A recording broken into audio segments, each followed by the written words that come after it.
Assalamualaikum warahmatullahi wabarakatuh. Jumpa lagi dengan channel seputar matematika. Yang akan kita bahas sekarang adalah matematika latihan 42 kelas 10. Ingin informasi terbaru? Silahkan di-subscribe.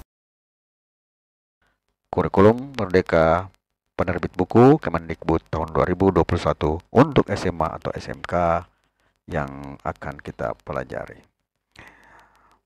Kali ini untuk nomor 1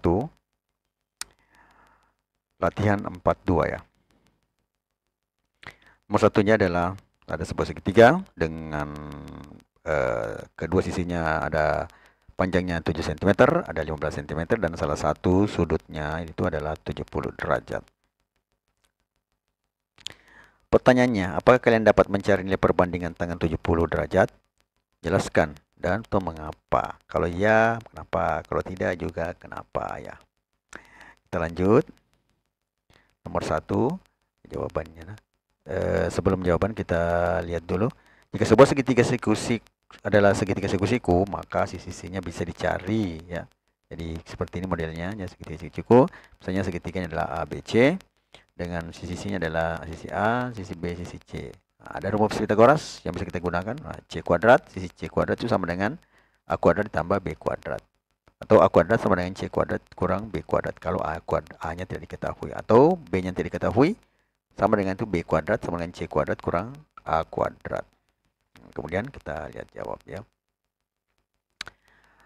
Syarat untuk mencari sisi dari sebuah segitiga dengan menggunakan rumus atau dalil Pythagoras adalah salah satu dari sudut segitiga tersebut adalah 90 derajat. Nah, dari sini kita lihat ada nih segitiga, ada 7 cm, 15 cm. Nah, jika di sini anggaplah salah satunya merupakan sudut 90, maka sudut-sudut yang lain itu tidak lebih dari 70 ya. Nah, kita lihat sudut yang terbentuk adalah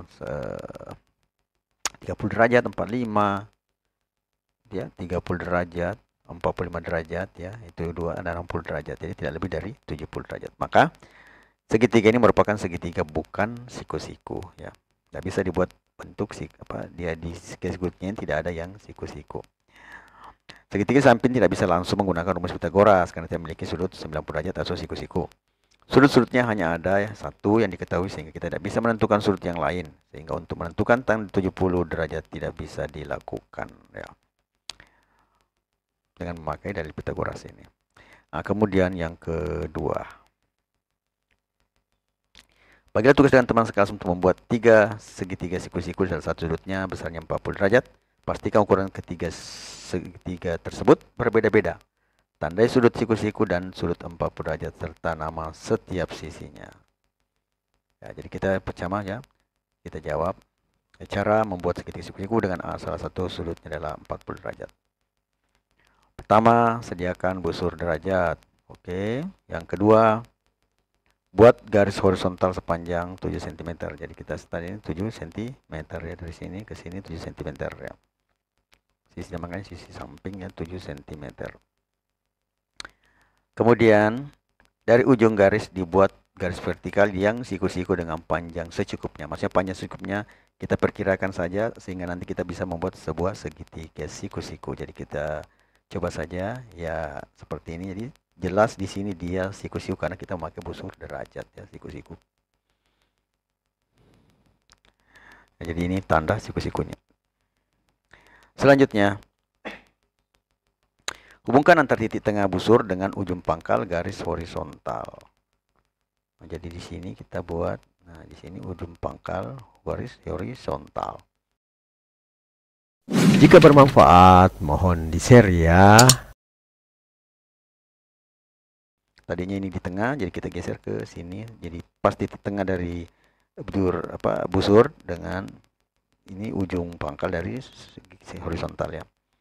Nah, selanjutnya ukurlah busur 40 derajat. Jadi kita lihat ini 40 derajat ya. Jadi kita ukur dia 40 derajat. Nah, kita tandai 40 derajat ya. Berarti sampai di sini 40 derajat ya. Selanjutnya, kemudian hubungkan pangkal garis horizontal dengan garis vertikal dan ditandai pertemuannya. Jadi kita hubungkan saja ini melalui garis 40 derajat ini ya ternyata sampai di sini. Jadi garis yang kita buat secukupnya tadi lebih sedikit ya. Nah, kemudian setelah itu kita tandai titik pertemuannya. Titik pertemuannya di sini kita tandai dengan ya tanda seperti itu. Selanjutnya,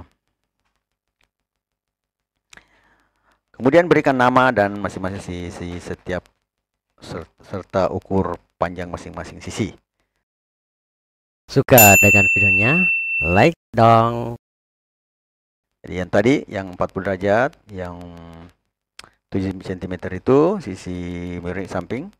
Nah, kemudian kita ukur di sisi depannya itu ternyata 5,8 cm ya. Nah, selanjutnya kita ini buat ini sisi miring ya. Jadi ini sisi miring tanpa kita harus menentukan berapa panjangnya. Yang jelasnya yang menjadi pembanding sini kita lakukan adalah sisi depan dengan sisi samping. Selanjutnya kita buatlah segitiga pertama ya ini yang tadi 7 cm. Kemudian segitiga kedua kita ambil 8 cm dan sisi di sini 6,5. Ini sisi jadi sudah namanya sisi miring, sisi depan, sisi sampingnya semuanya. Kemudian ketiga adalah yang 9 cm. Di sini ternyata 7,55 cm. Sisi depan, sisi sampingnya 9 cm dan ada sisi miringnya dengan besaran sudut masing-masing 40 derajat. Jadi ini bisa kita buat dengan hal lainnya, misalnya 5 cm atau 4 cm si bawahnya, si sampingnya. Nanti kita dapatkan ini setelah kita buat garis siku-sikunya ya. Begitu pula dengan nilai lain, bisa saja 10 sisi samping, kemudian sisi depannya berapa kita ukur menurut besarnya sudut 40 derajat. Jadi tidak terpatok 789, cuma saya pakai contoh di sini supaya lebih mudah ya, 789. Kemudian nomor 3. Carilah nilai perbandingan sisi depan sisi samping. Nah, sudut 40 dengan menggunakan salah satu segitiga tersebut. Jadi kita pakai yang segitiga yang 7 cm tadi. Sisi miringnya, samping dan sisi depan. Nilai tangan dari perbandingan dari sisi depan dan sisi samping seperti ini ya. Jadi perbandingan sisi depan sisi samping adalah sisi depan banding sisi samping sama dengan 50,8 bagi 7 adalah 0,8285, atau bisa dibulatkan dari 3 desimal menjadi 0,829. Kemudian yang keempat, carilah nilai tan 40 menggunakan salah satu segitiga yang sudah dibuat. Tadi kan kita pakai yang 7 cm, sekarang kita pakai yang 9 cm ya. Kita coba. Untuk 9 cm, 9 dan 7,55, maka perbandingan sisi antar sisi depan dengan sisi sampingnya itu adalah tan 4 derajat sama dengan sisi depan per sisi samping. Jadi hasilnya adalah 7,55 per 9 itu 0,838. Yang kelima, diskusikan dengan teman sekelasmu apakah jawaban nomor 2 dan 3 setiap kali dari kalian sama. Apakah nilai tan 40 berupa nilai perbandingan? Jelaskan alasanmu. Jadi kalau kita lihat, jawaban antara nomor 2 dan 3 itu berbeda sedikit ya. Nilai tangan 40 tidak sama namun mirip antara ketiga segitiga dibuat. Jadi nilai tangan 40 itu mirip. Sedangkan nilai tangan yang sebenarnya itu 0,83 berapa ya. Jadi tidak ada yang sama di sini, cuma mirip. Nilai tangan 40 perbandingan sesuai dengan rumus bahwa tangan itu adalah nilai tangan sebuah sudut adalah perbandingan antara sisi depan dengan sisi samping dari segitiga siku-siku. Perbedaan muncul mungkin disebabkan karena pengukuran untuk membuat segitiga tidak terlalu akurat ya. Mungkin kesalahannya adalah pada saat membuat garis untuk sisi depan atau sisi samping, atau pada saat mengukur sudut dengan menggunakan busur, atau alat yang dipakai memang sudah tidak akurat juga. Begitulah kira-kira penjelasannya kenapa berbeda ya. Ingin informasi terbaru? Silahkan di-subscribe. Sikap ramah akan membuat kita disukai banyak orang, sementara sabar akan membuat kita bisa menjadi lebih dewasa. Matematika, Queen of Science. Assalamualaikum warahmatullahi wabarakatuh.